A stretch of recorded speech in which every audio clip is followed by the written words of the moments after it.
Indonesia, negeri yang dibentuk oleh musim hujan, memperkirakan perubahan ritme musim di tahun 2025. Musim kemarau yang biasanya ditunggu-tunggu oleh sebagian orang dan diwaspadai oleh sebagian lainnya, diperkirakan akan lebih pendek dari biasanya. Perubahan ini yang diamati di 115 zona iklim menandakan perbedaan dari pola cuaca tradisional. Badan Meteorologi, Klimatologi, dan Geofisika atau BMKG memproyeksikan bahwa musim kemarau akan dimulai secara bertahap pada bulan April 2025, mencapai puncaknya antara Juni dan Agustus. Jangka waktu yang lebih singkat ini, yang ditandai dengan curah hujan yang lebih tinggi dari rata-rata, akan berdampak pada berbagai aspek kehidupan di Indonesia, mulai dari pertanian hingga infrastruktur. Kepulauan Indonesia, rumah bagi beragam fitur geografis, akan mengalami musim kemarau yang lebih pendek dalam tingkat yang bervariasi. Sementara beberapa daerah bersiap untuk periode yang lebih kering dari biasanya, yang lain mengantisipasi periode yang lebih basah. Variasi regional ini menggarisbawahi interaksi kompleks antara anomali iklim global dan pola cuaca lokal. Misalnya, di Kota Waringin Timur, datangnya musim kemarau akan berbeda di wilayah selatan, tengah, dan utaranya, yang menyoroti sifat lokal dari fenomena cuaca ini.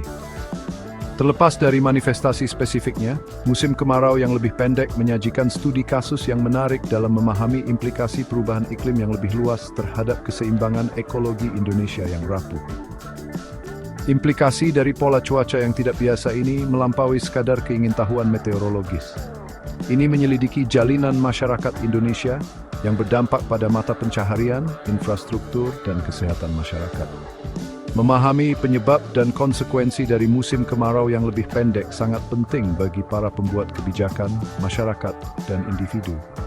Dengan mengenali potensi manfaat dan tantangannya, Indonesia dapat beradaptasi dengan lebih baik terhadap realitas iklim yang berubah ini dan memastikan masa depan yang berkelanjutan untuk generasi yang akan datang. Fenomena cuaca yang tidak biasa dari musim kemarau yang lebih pendek di tahun 2025 bukanlah kejadian acak. Ini lebih tepatnya merupakan gejala dari anomali iklim global yang lebih besar yang memengaruhi pola cuaca di seluruh dunia. Penggerak utama dari perubahan ini adalah curah hujan yang lebih tinggi dari normal yang diamati belakangan ini. Peningkatan curah hujan ini, baik selama musim kemarau maupun tahunan, mengganggu ritme tradisional iklim Indonesia, yang menyebabkan musim kemarau yang lebih basah dan lebih pendek. Perubahan iklim global yang dipicu oleh aktivitas manusia memainkan peran penting dalam perubahan pola cuaca ini. Peningkatan gas rumah kaca, terutama dari emisi bahan bakar fosil, memerangkap panas di atmosfer yang menyebabkan kenaikan suhu global. Efek pemanasan ini mengganggu keseimbangan halus sistem iklim bumi, yang mengakibatkan peristiwa cuaca ekstrem yang lebih sering dan intens, termasuk perubahan pola curah hujan. Konsekuensi dari anomali iklim global ini dirasakan secara lokal di Indonesia melalui musim kemarau yang lebih pendek. Peningkatan curah hujan, meskipun berpotensi menguntungkan bagi beberapa sektor, menimbulkan tantangan yang signifikan bagi sektor lainnya. Memahami keterkaitan antara perubahan iklim global dan pola cuaca lokal sangat penting untuk mengembangkan mitigasi dan adaptasi yang efektif. Musim kemarau yang lebih pendek di tahun 2025, yang ditandai dengan curah hujan yang lebih tinggi, membawa berbagai dampak potensial. Di sisi yang lebih cerah, sektor pertanian, tulang punggung perekonomian Indonesia, akan mendapatkan keuntungan dari pola cuaca yang tidak biasa ini. Musim hujan yang panjang berarti musim tanam yang lebih panjang, memungkinkan petani untuk menanam beberapa tanaman dan berpotensi meningkatkan produksi pertanian secara keseluruhan. Anugerah dalam hasil pertanian ini dapat meningkatkan ketahanan pangan dan meningkatkan mata pencaharian, terutama di masyarakat pedesaan. Lebih lanjut, musim kemarau yang lebih basah berarti sumber air vital lebih lambat menipis.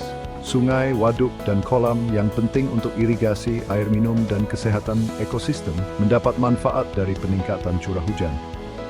Tingkat penipisan yang lebih lambat ini memastikan ketersediaan air yang lebih besar sepanjang tahun, mengurangi risiko kekeringan dan kekurangan air yang sering melanda musim kemarau. Kelimpahan sumber daya air ini sangat penting di negara seperti Indonesia, di mana pertanian sangat bergantung pada curah hujan. Di luar pertanian, cuaca yang lebih basah juga membawa kelegaan dari polusi udara. Peningkatan curah hujan membantu membersihkan udara, mengurangi konsentrasi polutan dan partikel debu. Efek pemurnian udara alami ini mengarah pada peningkatan kualitas udara, memberikan kelegaan, terutama di daerah perkotaan yang bergulat dengan tingkat polusi yang tinggi. Selain itu, kondisi yang lebih basah berkontribusi pada risiko kebakaran hutan dan lahan yang lebih rendah, bahaya lingkungan yang berulang selama musim kemarau. Meskipun musim kemarau yang lebih pendek di tahun 2025 memberikan keuntungan tertentu, hal ini juga menghadirkan serangkaian tantangan yang memerlukan pertimbangan cermat dan strategi mitigasi proaktif. Misalnya, kondisi yang lebih basah mungkin tidak kondusif untuk semua jenis pertanian.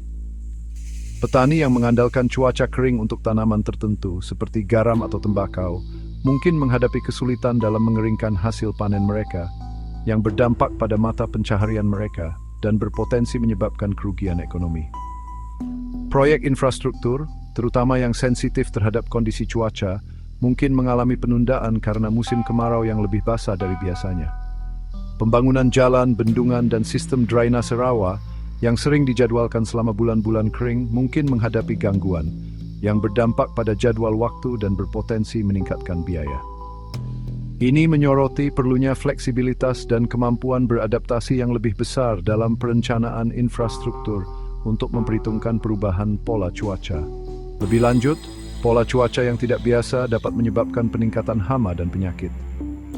Kelembaban yang lebih tinggi dan kondisi lingkungan yang berubah menciptakan lingkungan yang kondusif bagi perkembangbiakan hama, yang berpotensi berdampak pada tanaman dan meningkatkan risiko penyakit yang ditularkan melalui vektor.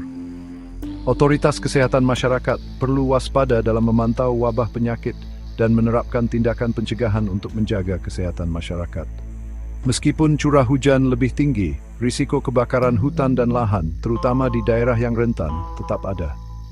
Musim kemarau yang lebih pendek, meskipun mengurangi risiko secara keseluruhan, tidak menghilangkannya sepenuhnya. Tindakan proaktif, seperti peningkatan patroli, sistem peringatan dini, dan keterlibatan masyarakat dalam pencegahan kebakaran tetap penting. Selain itu, beberapa daerah mungkin mengalami kekurangan air meskipun kondisi keseluruhan lebih basah. Situasi paradoks ini muncul karena distribusi curah hujan yang tidak merata dan menyoroti perlunya strategi pengelolaan air yang kuat, termasuk konservasi air dan pemanenan air hujan.